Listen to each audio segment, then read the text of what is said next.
mendengarkan jawaban saya, Pak. Pak, ini yang saya baca itu dari terjemahan Departemen Agama Bapak. Bapak ini gimana sih? Di mana Musa? Bapak Saruni aneh deh.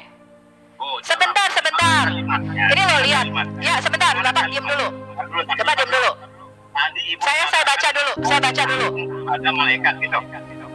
Loh, Bapak ini gimana? Ini loh Pak, saya baca Quran terjemahan Departemen Agama Bapak. Dan Musa, ini surah Al-A'raf ayat surah 7 ayat 155. Dan Musa memilih 70 orang dari kaumnya untuk Bapak itu ya, yang menerjemahkan Quran Bapak mengatakan dalam kurung memohon tobat kepada kami. Sekarang saya tadi tanya siapa kami? Bapak mengatakan Allah dan para malaikatnya. Berarti kan Musa dan 70 orang kaumnya ini memohon tobat kepada Allah dan para malaikatnya, kan begitu? Di situ salahnya. Lu kok salah? Makanya dengar. Gimana sih? Makanya dengar. Aduh Pak, bisa gak nambah pinter nambah bego deh. Jangan begitu Pak Syarul. Tadi kan Bapak Sebentar Pak Syarul. Anda ini sebentar ya Pak ya. Tadi saya membacakan sebentar. Loh, iya. Bapak mau meluruskan saya, apa Bapak mau meluruskan Departemen Agama? Berarti Bapak mengatakan Departemen Agama salah nih menyisipkan kata dalam kurung ini. Alhamdulillahilladzi anzala ala 'abdihil kitaba wa lam yaj'al lahu 'iwaja.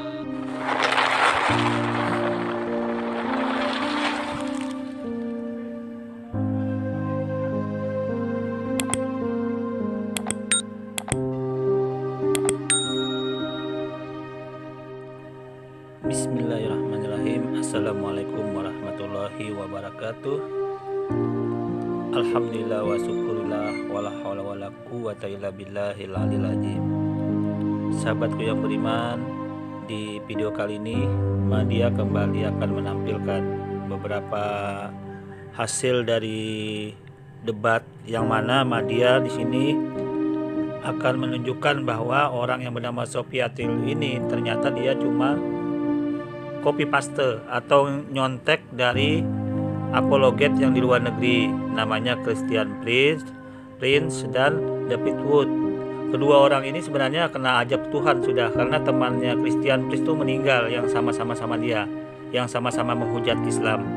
Nah kemudian David Wood anaknya juga 2 orang itu sampai sekarang di rumah sakit tidak keluar setahun lebih sudah, penyakit yang nggak ada obatnya, susah banget. Nah ini membuktikan mereka ini penghujatnya sudah mulai mendapatkan ajab ya, kutukan dari Allah Subhanahu wa taala.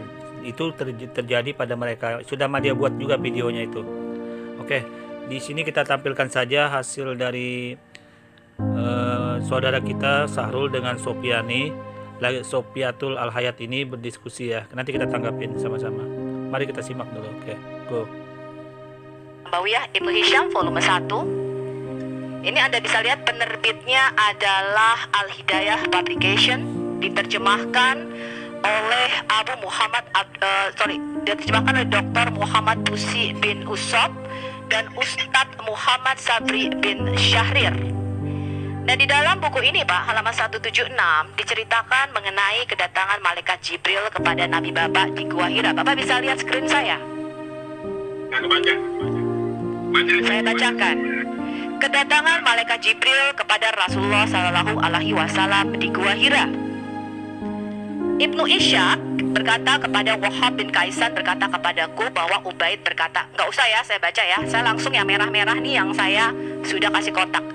Jibril datang kepadaku pada saat aku tidur dengan membawa secari kain dibaj, ini kain sutra, dan di dalamnya terdapat tulisan.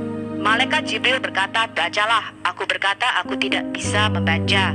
Malaikat Jibril mencekik leherku dengan kain dibaj tersebut hingga aku merasa seolah-olah sudah mati. Kemudian ia melepas cekikannya dan berkata, bacalah. Aku menjawab, apa yang harus aku baca? Malaikat Jibril kembali mencekik leherku dengan kain dibaj tersebut hingga aku merasa seolah-olah sudah mati. Kemudian dia melepas cekikannya dan berkata, bacalah. Aku berkata, apa yang harus aku baca? Jibril kembali mencekik leherku dengan kain dibats tersebut hingga aku merasa seolah-olah sudah mati. Kemudian ia melepaskan cekikannya dan berkata, bacalah. Aku berkata, apa yang harus aku baca? Aku berkata seperti itu dengan harapan ia mengulangi apa yang sebelumnya ia lakukan terhadap diriku. Kemudian roh. Oke, nah di sini Sofiatul merujuk kepada Sirah Nabawiyah ya, yang mana dia mengambil artikel dalam Sirah Nabawiyah itu pembahasan tentang wahyu. Hanya saja pada saat dia minta catatan kakinya, hadis yang dirujuk oleh si Sofiatul ini di dalam sirah itu dia nggak bisa menunjukkan, dia nggak berani menunjukkan dan tidak bisa, karena di dalam hadis itu tidak ada yang menjelaskan dicekik, tetapi yang benar adalah dipeluk erat-erat, ya, didekap dan dipeluk erat-erat. Nah, kemudian diputar balik oleh si Sofi ini, katanya itu dicekik. Begitu dia minta sumbernya dari mana, dia bilang Sirah Nabawiyah. Sirah Nabawiyah itu sumbernya dari Al-Quran dan Al-Hadis. Tentunya di Sirah Nabawiyah ada catatan kakinya.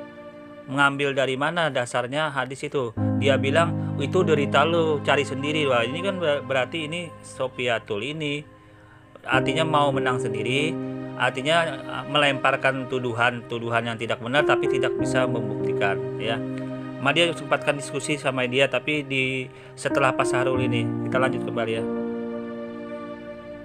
Yang menemui Nabi Anda di Gua Hira ini menyuruh Nabi Anda membacakan Al-Ala 1-5 di dalam mimpinya.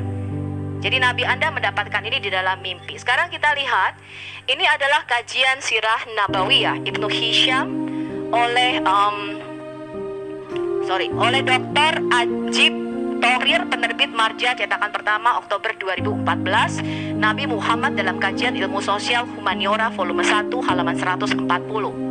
Dikatakan, Pak, Rasulullah kala itu berkata, aku sedang tidur ketika Jibril datang dengan suatu lembaran atau suhuf yang berisi tulisan atau katab. Lalu aku membacanya. Lebih lanjut beliau bersabda, setelah malaikat menyuruhku membaca, ia pun beranjak pergi.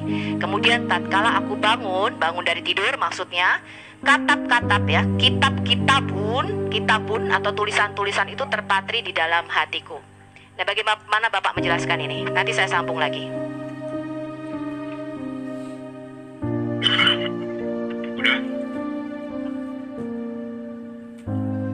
Bisa dengar suara saya?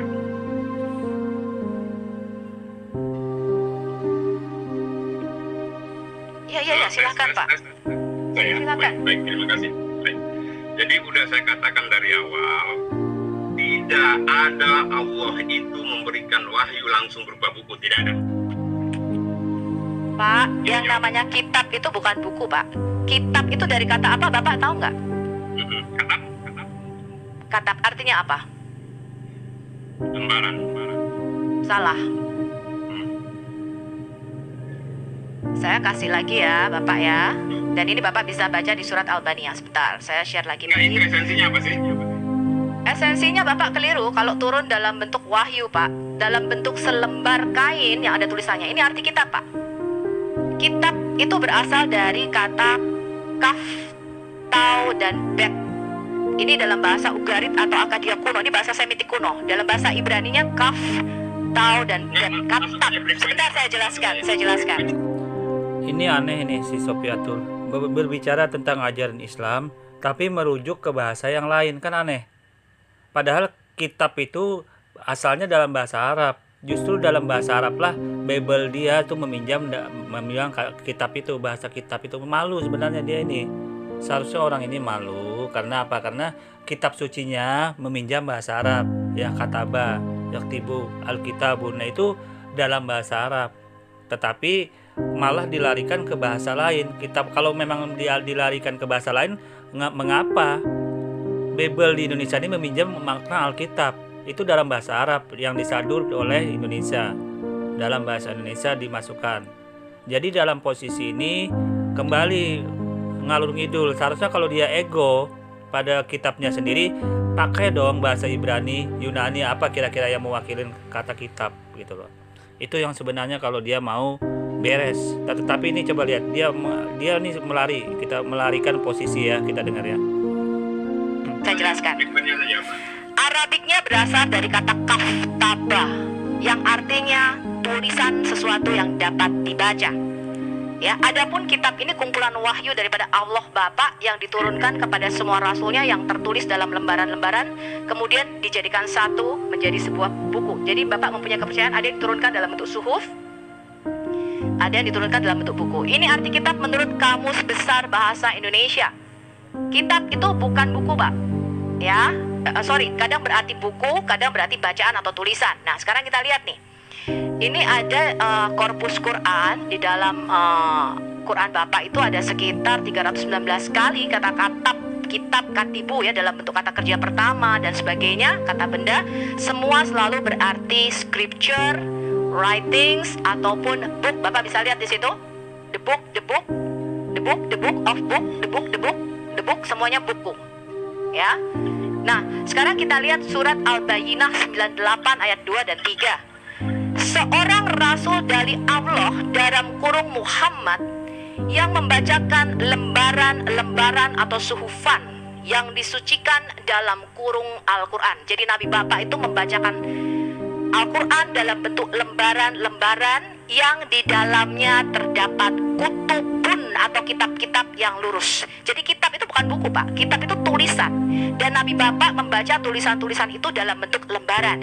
Dan ini sesuai dengan semua firman yang dikeluarkan oleh Nabi Bapak. Ya, bahwa setiap nabi. Kita tanggapin dulu ya. Di dalam ajaran Islam, pewahyuan pertama di Gua Hira pada usia Nabi 40 tahun itu, kemudian pada saat itu Nabi menerima wahyu. Nah, itu ditulis dalam berbagai macam media.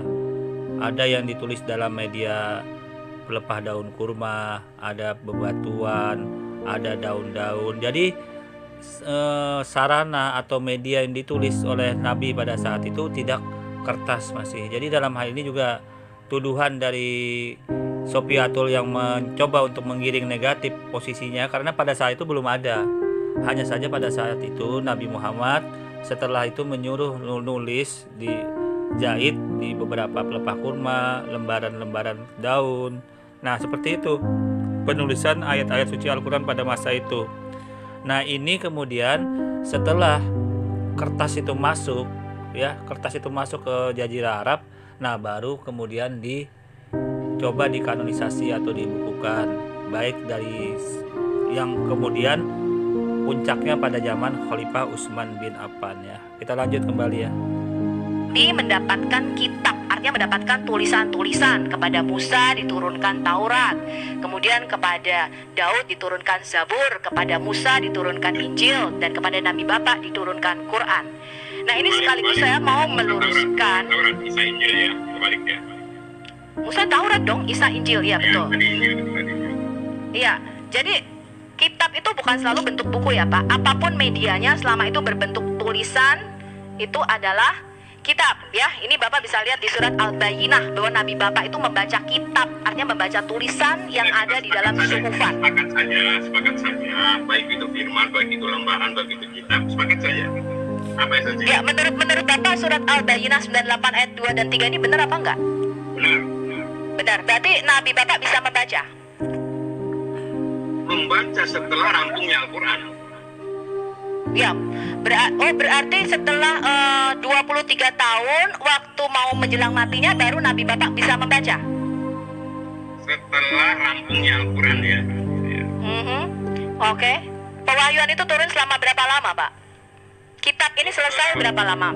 22 tahun. Berarti sampai 22 tahun kemudian baru Muhammad bisa membaca. Bapak tahu gak kapan surat Al-Bayyinah ini turun? Ini surat keberapa menurut turunnya wahyu? Oke, kita tanggapin dulu ya. Nah, di sini Sofiatul juga mencoba untuk menggiring negatif terhadap Nabi Muhammad itu, apa yang dimaksud dengan buta huruf. Di dalam ajaran Islam, pemahaman buta huruf ini didasari pada saat itu Nabi Muhammad tidak mengetahui sama sekali informasi tentang kitab Taurat maupun Injil. Ini yang maksudnya dalam buta huruf.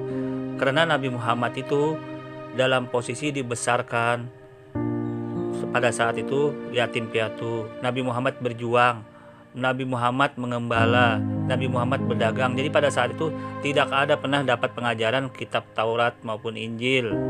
Nah, ini maksudnya Nabi Muhammad buta huruf, berbeda dengan Nabi Isa atau Yesus. Kalau Nabi Isa memang di pendidikan dia dipelajarin kitab Taurat dan Injil. Ini maksudnya buta huruf ya. Jadi hikmah apa yang terkandung dalam buta huruf ini? Itu artinya Nabi Muhammad dalam pewahyuan yang diturunkan Allah Subhanahu wa taala Al-Qur'an ini bukan mengarang-arang atau bukan mencuplik dari kitab-kitab suci sebelumnya. Karena Nabi Muhammad tidak mengetahui buta huruf dengan kitab-kitab sebelumnya. Itu maksudnya buta huruf dalam hal ini ya. Kita lanjut. Saya tidak hafal ya, tidak hafal. Bapak nggak hafal. Oke, saya kasih penjelasan ya Pak. Bapak tahu nggak surat Al-Bayyinah ini menurut turunnya wahyu surah keberapa? Saya bukan ilmu di situ ya. Saya hanya masuk pada tatanan tauhid. Ya, tadi Bapak mengatakan setelah rampung, setelah semua kitab itu disusun jadi buku baru Muhammad bisa baca. Bapak kan mengatakan demikian. Berarti itu salah. loh, kok salah? Ya, jadi apakah surat Al-Bayyinah ini Firmannya rampung. Itu setiap firman itu kan ditulis dicatat oleh para sahabat ya. Jadi gitu. Oh, setiap firmannya rampung. Ya, berarti kan setiap berapa 5 ayat ya? Kan turunnya Quran kan kadang 5 ayat, paling banter 10 ayat, gitu kan? Ya bisa 1 ayat juga, tergantung kondisi saat itu. Oke, berarti apakah Muhammad bisa membaca, Pak? Jujur ya, saya melihatnya itu gini. Di dalam Al-Quran itu kenapa Rasulullah itu dikatakan sebagai Nabi yang ummi gitu ya? Karena saat itu Nabi Isa dikatakan tukang sihir karena membawa firman Allah. Dikatakan ini karangan kamu Isa. Nah, jadi Allah itu membuat nabinya itu emang buta huruf, bukan berarti bodoh. Taraf intelijensinya bukan berarti seperti itu ya. Hanya Saya saja nggak pernah mengatakan Nabi Anda bodoh loh, Pak. Justru saya mengatakan Nabi Anda itu bisa membaca. Yang menyatakan Nabi Anda tidak bisa membaca kan Muslim sendiri. Kalau saya menyatakan Nabi Anda bisa baca, dan saya bisa buktikan kalau Nabi Anda bisa membaca. mau bisa baca atau tidak itu bukan esensi saya ya. Bukan esensi. Maria kira ini sudah jelas ya. Artinya posisi Nabi Muhammad sebagai seorang nabi dan rasul itu dianugerahi Allah oleh 4 sifat ya. Sidik, amanah, tabligh, fatonah. Nah, fatonah ini harus cerdas itu seorang nabi. Nah, terus korelasinya dengan posisi pewahyuan ini sebenarnya menjelaskan Allah Subhanahu wa taala itu bahwa Nabi Muhammad itu ummi, buta huruf terhadap kitab-kitab suci sebelumnya. Itu hikmah yang terkandung. Jadi kebenaran esensi dari kitab suci Al-Qur'an itu jelas agar tidak ada fitnah atau hal-hal tuduhan kepada Nabi Muhammad yang tidak mengetahui kitab Taurat dan Injil sebelumnya itu gitu loh. Seperti itu sebenarnya maksudnya. Saya kira untuk penjelasan saat ini untuk posisi di sini sampai di Madia cukupkan sampai di sini. Kurang lebihnya Madia mohon maaf. Wassalamualaikum warahmatullahi wabarakatuh.